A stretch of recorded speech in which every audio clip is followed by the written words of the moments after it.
तर आज तुम्हाला थोडंसं वेगळं दिसतंय, म्हणजे तुम्ही किचन जे बघत असता त्याच्यापेक्षा थोडंसं वेगळं दिसतंय. तर मी पॅकिंग करते. तर आज ना अचानक प्लॅन झाला आणि मी कपडे पण चेंज नाही केलेत बघा. म्हणजे अचानक असं झालं की जायचं आहे, तर त्याच्यासाठी ही सगळी तयारी करते. मी फक्त हातपाय धुतले, फ्रेश पण नाही झाली, तोंड पण नाही धुतले, फक्त हातपाय धुतले आणि कपडे कुठले भरायचे आहेत बॅगेत ना ते पहिले भरून घेते. 2 दिवसांसाठीच चालली आहे आणि 2 दिवसांसाठी काही खूप जास्त असं लागणार नव्हतं, पण तरी पण सगळ्या गोष्टी आपल्याला एक एक काय ड्रेस घालायचा आणि त्याच्यावर काय ज्वेलरी घालायचं हे मोठं टेन्शन असतं कुठेही गेलं की. तर हा जो किट आहे ना तो मी ना पिकनिकला जाताना तयारी करून ठेवलेला आणि तो तसाच आहे. म्हणजे पिकनिकवरनं जाऊन येऊन आता उद्या रविवारी 15 दिवस होतील, पण त्याच्यातल्या गोष्टी मी काहीच काढल्या नव्हत्या. तर मी याच्यामध्ये काहीच चेंजेस केले नाही, तशाच्या तसा उचलला. फक्त जे माझं एक ब्रशचं जो होल्डर असतं ते फक्त याच्यात टाकली, कोम बाहेर असते ती टाकली आणि बाकी तर सगळं रुटीन आहे. म्हणजे मेकअपचं सगळं सामान जास्त आहे याच्यात. मेकअप पण खूप जास्त मेकअप नाही दिसणार तुम्हाला.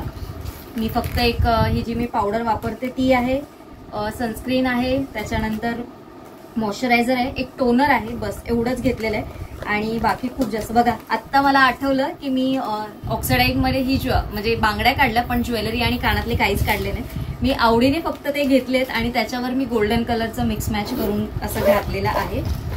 तर असो हे पहिलं आता पॅक करून घेते, कारण ऑलमोस्ट मी सगळं सामान काढलेलं आहे, खूप जास्त असं नाही आहे. हे बघू शकता तुम्ही. तर चला ही बॅग पॅक करून घेते आणि मग तुम्हाला सांगते मी कुठे चालली आहे, काय चाललंय. तसं तुम्हाला थंबनेलवरनं तर कळालं असेल, पण तरी देखील जाता जाताना किचनमधनं काही पाय निघत नाही, कारण किचनमध्ये बऱ्याचशा गोष्टी असं असतात, आपल्या सगळ्यांचंच असं होत असेल. तर जे काचेचे कंटेनर म्हणजे काल खाली झालेले ते पण तसेच होते, कारण मी सकाळी काही करून नव्हती गेली, फक्त वॉश करून ठेवलेले. तर ते मी व्यवस्थित ठेवून घेते. भिड्याचा तवा जो समोर ठेवलेला आहे ना तो मी आता या साईडला शिफ्ट करून घेते. नमस्कार, शुभ सकाळ, सुंदर अशा दिवसाच्या सुंदर अशा शुभेच्छा. मी प्राजक्ता आपल्या नवीन ब्लॉगमध्ये तुमच्या सगळ्यांचं खूप मनापासून स्वागत करते. तर आज शुक्रवार आहे आणि जवळपास आता 5 वाजलेले आहेत. 4:30 4:15ला मी आज म्हणजे 4:15 4:20च्या आसपास मी आली. फक्त हातपाय, जसं मी म्हटलं तुम्हाला, हातपाय तोंड धुतले, तयारी केली पटापट आणि आता अंघोळ करून मी आली. अंघोळ केल्यानंतर आता निघायचं. तर निघायच्या आधी सर्वात आधी काम करते. तुम्ही म्हणाल की किचन प्लॅटफॉर्मवर बसून आज बोलतेस, तर मी झाडांना बघण्यासाठी, कारण माझी तेवढी उंची पुरत नाही म्हणून झाडांना बघण्यासाठी. कारण 2 दिवस सचिनकडे ती जबाबदारी आहे. सचिन येणार नाहीये माझ्याबरोबर. आम्ही चाललोय पुण्याला. पुण्याला सचिनची बहीण राहते, आत्या बहीण, तर आम्ही तिच्याकडे जाणार आहोत. तर इथून आम्ही ते पूर्ण फॅमिली जाणार आहोत इथून तिच्याकडे. आणि बाकी काही नाही, तर तेच मला बघायचं होतं. इकडे थोड्याफार गोष्टी होत्या, मी तर सचिनला दाखवून घेतलं. म्हणजे काल भजी तळलेलं तेल होतं, तर ते मी थोडंसं काढून या डब्यात काढून ठेवलेलं. आणि बाकी काही त्याला काही खूप जास्त गोष्टी लागत नाही, त्याला जेवण येतं करतं, त्याच्यामुळे तो स्वतः गोष्टी मॅनेज करतो, त्याच्यामुळे ते काही टेन्शन नसतं. फक्त मलाच थोडंसं टेन्शन असतं की अरे तो जेवला की नाही आणि त्याने काही बनवून खाल्लं की नाही. कारण एकटा माणूस असेल ना तर प्रत्येकाला कंटाळा येतो. म्हणजे मला पण एकटीने कधीतरी बनवायचं तर कंटाळा येतो आणि तो पण तसाच कंटाळा करतो, त्याला जेवण येतं तरी पण. तर माझ्याकडे बघू नकोस असं, तू असं करतोस नेहमी, बऱ्याच वेळा करतोस. तर चला आता फक्त ना मला काहीतरी खायचं, कारण मी काहीच खाल्लं नाहीये. म्हणजे असं होतं ना की म्हणजे माझी सुट्टी ही काही म्हणजे अचानक झालेली सुट्टी आहे, त्याच्यामुळे मला कामावरनं आज लवकर निघण्याची परमिशन घेण्यासाठी परत उद्याची सुट्टी हे सगळं मॅनेज करण्यामध्येच मला सकाळपासून एवढा आटापिटा करावा लागलाय. त्याच्यानंतर जाऊ दे, आता ते काही सांगण्यात अर्थ नाही, पण ही जी 2 दिवसाची जी काही सुट्टी असेल फॅमिली सोबतची ती एन्जॉय करायला चालली. थोडासा ब्रेक आणि तुम्हाला पण सगळ्यांची ओळख करून देते. माझी जी काही फॅमिली आम्ही चाललो, तर सचिनच्या काका काकींना तुम्ही ओळखता, ज्यांच्याबरोबर मी ओळख करून दिलेली आहे. तर सचिनचे काका काकी आहेत, जे मी बोलते माझे बाजूलाच दीर राहतात, म्हणजे सचिनच्या मोठ्या काकांचे मुलगे आहेत ते. तर त्यांची वाईफ, त्यांची मुलगी ते आहेत. सचिनची काकांची मुलगी आहे ती पण आहे. त्याचबरोबर टीचर आहे. तर टीचर म्हणजे त्या पण आमच्या इथेच राहायच्या, म्हणजे आमच्या इथे म्हणजे इथेच अगोदर याच बिल्डिंगमध्ये राहायच्या. आणि त्या सगळ्यांच्या या ट्युशन वगैरे घ्यायच्या, त्यांना सगळ्यांना शिकवायच्या. तर त्यांना ही लोक सगळे टीचर बोलतात नावाने, तर मी पण त्यांना टीचरच बोलते. तर त्या पण येणार आहेत, त्या पण आम्हाला जॉईन होणार आहेत. आणि गोरेगावला मग आम्ही काका काकींना पण पिकअप करणार आहोत. असा करून आम्ही मग आमचा पुढचा म्हणजे हा सगळा जो प्रवास आहे तो चालू होणार आहे पुण्याच्या दिशेने. तर चला आता थोडंसं नाश्त्याचं बघते मी, काय आहे का माझ्याकडे, ते करून घेते आणि मग निघूया आपण. तर मला आता काहीतरी खायचं आहे, त्याच्यासाठी ना मी विचार केला, म्हटलं फ्रुट्स तर आपल्याकडे आहेत आणि इतर काही खाण्यापेक्षा म्हटलं फ्रुट्स चांगला ऑप्शन आहे. तर म्हणून मी डाळिंब सोलून घेतलं. आणि डाळिंब माझी सोलण्याची पद्धत बघा तुमच्याबरोबर शेअर करते. चारी बाजूने मस्त असं गोल गोल फिरवून घ्यायचं आणि ज्या 4 म्हणजे तिथे लाईन्स असतात 4 ठिकाणी बाजूला, तुम्ही जर बघितलं तर बरोबर तिथेच कट द्यायचं आणि फक्त ते जस्ट प्रेस करायचं की ते आपोआप उघडलं जातं, म्हणजे डाळिंब सोलणं सोपं होऊन जातं. तर डाळिंब मी सगळं सोलून घेणार आहे आणि मी माझ्यासाठी सोललेलं, पण सोलता माझ्या मनात असा विचार आला की अरे आपण सचिनसाठी सोलून ठेवू, कारण तो काय सोलून तर स्वतः खाणार नाही आणि मी फ्रीजमध्ये ठेवलेलं असेल तर तो आज नाही निदान उद्या तरी खाईल. म्हणून मग मी ते सगळे दाणे काढून घेतले आणि मग मी ते फ्रीजमध्ये सचिनसाठी स्टोअर करून ठेवले. माझ्यासाठी मग मी विचार केला की आपण फक्त ॲपल जे आहे तेच मग कट करून खाऊ, कारण परत आता दुसरं डाळिंब सोलून म्हणजे खाण्या एवढा माझ्याकडे खरंच वेळ नव्हता. त्याच्यामुळे फक्त हे जे आहे तेच मी सचिनसाठी ठेवलं आणि माझ्यासाठी मग म्हटलं चला आपण ॲपल सोलून घेऊया.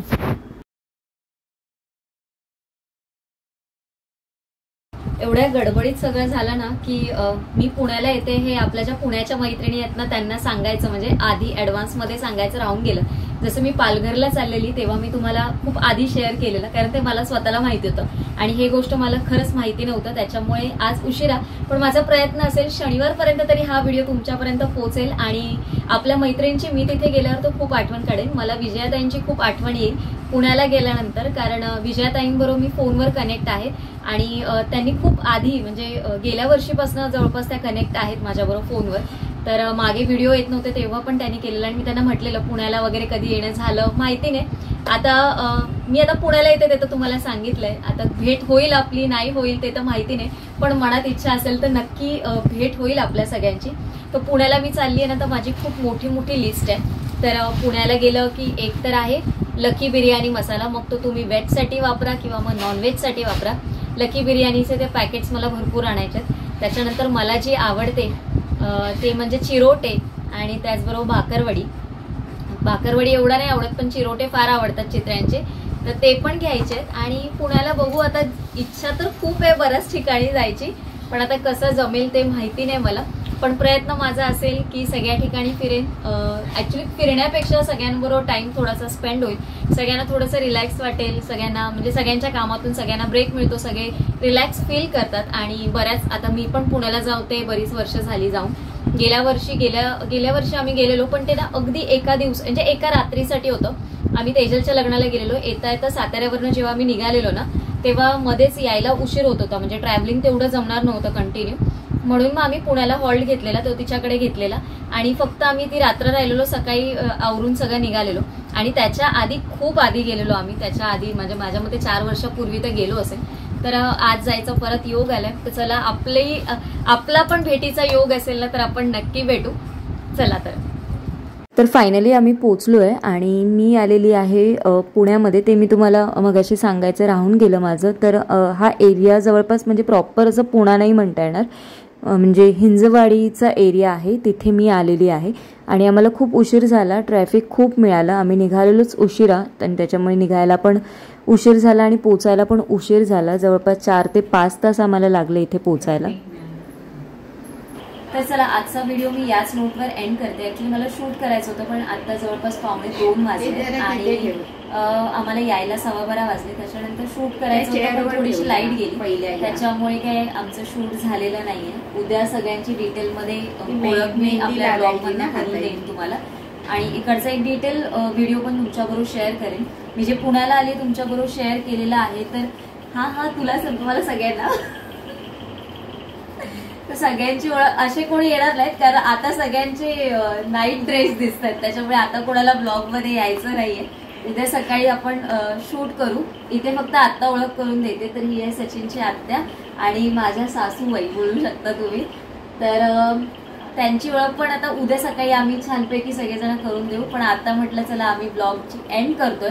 तर तुम्हाला आजचा ब्लॉग कसा वाटला मला नक्की कमेंट करून सांगा. पुण्याला जर कोणी भेटायचं असेल, म्हणजे जर आपली भेट होण्याची इच्छा असेल आणि जर ते योग आलेला असेल तर आपण नक्की भेटू. उद्या एका छानशा ब्लॉगमध्ये भेटते. तोपर्यंत सगळ्यांना श्री स्वामी.